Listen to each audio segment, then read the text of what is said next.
Congress party के सवाल खत्म नहीं हो रहा है अभय दुबे। आज फिर राहुल गांधी, सोनिया गांधी ने वीडियो डाला और वही सवाल पूछा जो वो पिछले एक हफ्ते से 10 दिन से लगातार पूछ रहे हैं। चक्कर क्या है?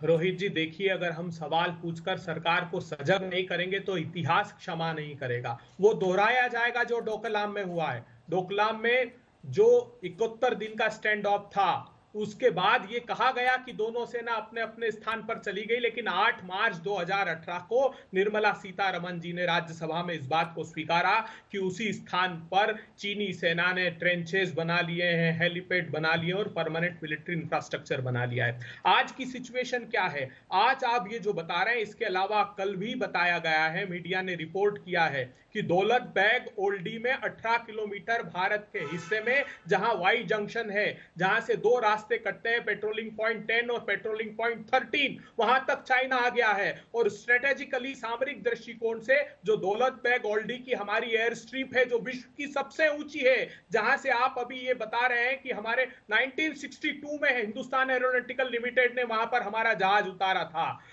हमको संदेह है कि उस तरफ चाइना ने अगर बढ़ना प्रारंभ कर दिया तो जो 5 स्थान अभी थे, जो गलवान घाटी में था पेट्रोलिंग पॉइंट 14, 15, 17A चुशूल, और जो पेगोंगसो लेक पर ऊपर पेट्रोलिंग पॉइंट 4 से 8 तक उसने ब्लॉकेट करके परमानेंट मिलिट्री इंफ्रास्ट्रक्चर बनाया। ये मैं नहीं कह रहा हूं, ये भारत की सरकार ने स्वीकारा है।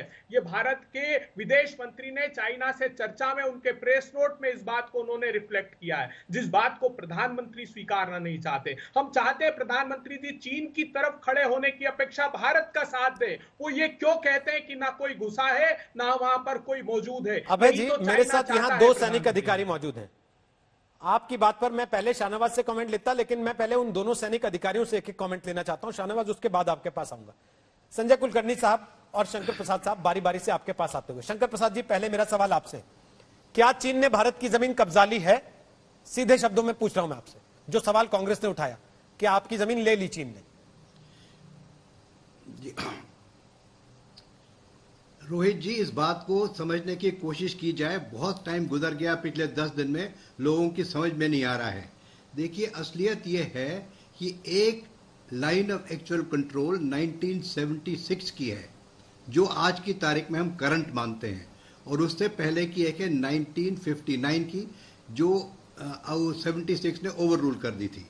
समझने की बात यह है कि दोनों लाइनों में बहुत फर्क है।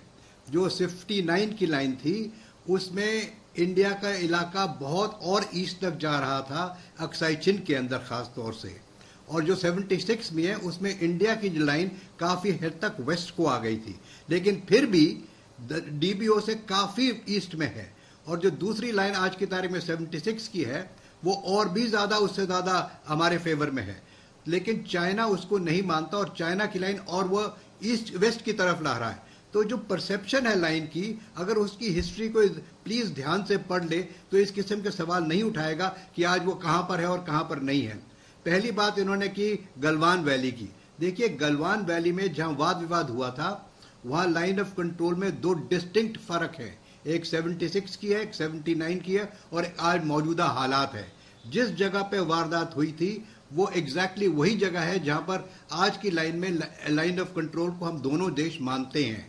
लेकिन उसके बाद कुछ हरकत हुई जो आप लोग मीडिया में बता चुके हैं, उसकी ज्यादा पुष्टि तो मैं नहीं करना चाहता, क्योंकि ये मीडिया की तरफ से खबरें आती है, सरकार की तरफ से या ऑफिशियल इसका कोई तो नहीं आया। तो मैं ऑफिशियल वर्डिक्ट पे मानना चाहता हूं कि जब वो आए थे तो उन्होंने कहा कि हम वापस जाएंगे, वापस गए, फिर दोबारा आ गए, मुठभेड़ हुई, हमारे सैनिक मारे गए, वगैरह वगैरह। उसको दोहराने की जरूरत नहीं है।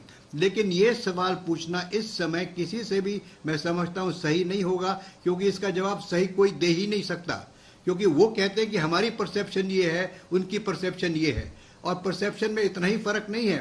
परसेप्शन में 2-3 कई किस्म की लाइनें चल रही हैं। कोई 76 की लाइन दिखा देता है, कोई 59 की लाइन दिखा देता है, और कोई एक और भी लाइन दिखा देता है। सर, और ये जो पेट्रोलिंग पॉइंट 10 की बात कर रहे हैं, पेट्रोलिंग दुबे साहब की, एक मिनट वो तो जिस तरीके से बता रहे हैं, जैसे उन्होंने नाम लिया है पूरा कि 18 किलोमीटर इधर अंदर आ गए।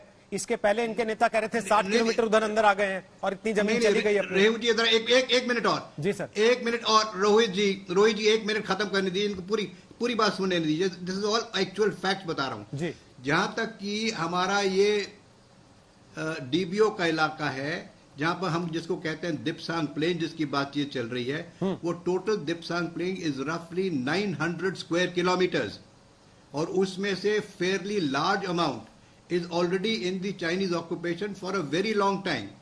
हमारे पास तकरीबन 300 या 400 स्क्वायर किलोमीटर की हमारे पास है। तो ये जो आपका दिप्सांग प्लेन की बात करते हैं, उसमें काफी एरिया तो ऑलरेडी चाइना के पास बहुत सालों से है, जिसको हम कंटेस्ट करते हैं, जिस तरह हम की अक्साई चिन को कंटेस्ट करते हैं। तो इसी प्रकार से गलवान में भी इसी तरह से हो रहा है, लेकिन गलवान में इतनी हमारे पास जो लाइन ऑफ कंट्रोल है वो इतनी डिफरेंशियल नहीं है जितनी दिप्सांग प्लेन में ऊपर है डीबीओ के पास। और आपने सबने क्या, वो तो बड़ा आसान समझ में आ जाता है कि जहां तक पेंगोंग त्सो का सवाल है, एक लाइन फिंगर 8 से जा रही है, एक लाइन फिंगर 4 से जा रही है। हम कहते हैं कि फिंगर 8 तक है, वो कहते हैं फिंगर 4 है। फिंगर 4 से फिंगर 8 जो एरिया है वो नो मैंस लैंड है। उनकी परसेप्शन यहां है, हमारी परसेप्शन वहां है। अब ये रिपोर्टें आ रही है जिसकी पुष्टि आप ही करेंगे, मैं नहीं कर सकता, ना मैं करना चाहूंगा, कि वहां पे इन्होंने कुछ चाइनीज ने अंदर आके फिंगर 5 तक कुछ डिफेंस वर्क्स बनाए हैं। इसकी पुष्टि आप ही लोग कीजिएगा, क्योंकि मुझे इसका कोई ज्ञान नहीं है। हाँ, मैं ये मानने को तैयार हूं कि perception lines are very different and it is very clear in the area of Pangong Tso lake. पर ये जो दिप्सांग प्लेन है वह बिल्कुल इसकी क्लैरिटी किसी को नहीं है। नमस्कार, मैं हूं अंजना ओम कश्यप। हमें उम्मीद है ये वीडियो आपको पसंद आया होगा। लेटेस्ट खबरों के लिए यूं ही देखते रहिए आज तक, और इस वीडियो के पसंद आने पर लाइक, शेयर एंड सब्सक्राइब करना ना भूलें।